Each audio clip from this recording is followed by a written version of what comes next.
पृथ्वीराज चौहान के खिलाफ मोहम्मद गौरी का साथ देने वाले राजा जयचंद व मोहम्मद गौरी के बीच 1194 ईस्वी में चंदावर के मैदान में युद्ध हुआ। मोहम्मद गौरी के सेनापति कुतुबुद्दीन ने बाणों से जयचंद की आंखें फूट गयी। पृथ्वीराज चौहान ने मोहम्मद गौरी को लगातार 17 बार युद्ध में मात दी।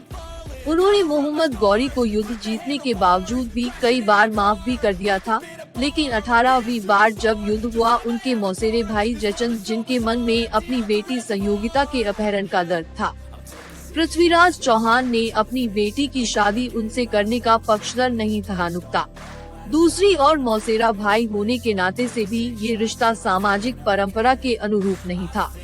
जयचंद पर आरोप है कि उसने गौरी को पृथ्वीराज पर आक्रमण करने हेतु बुलाया और अपनी सैन्य सहायता भी दी।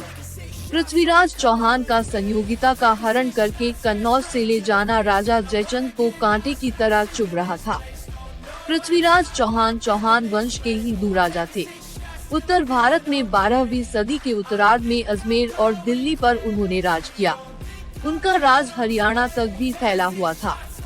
पृथ्वीराज चौहान ने मोहम्मद गौरी को युद्ध जीतने के बावजूद भी कई बार माफ भी कर दिया था, लेकिन 18वीं बार जब युद्ध हुआ, उनके मौसेरे भाई जयचंद, जिनके मन में अपनी बेटी संयोगिता के अपहरण का दर्द था, पृथ्वीराज चौहान ने अपनी बेटी की शादी उनसे करने का पक्षधर नहीं था नुक्ता।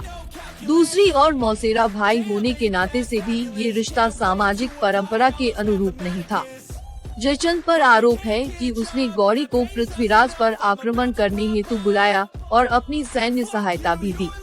पृथ्वीराज चौहान का संयोगिता का हरण करके कन्नौज से ले जाना राजा जयचंद को कांटे की तरह चुभ रहा था।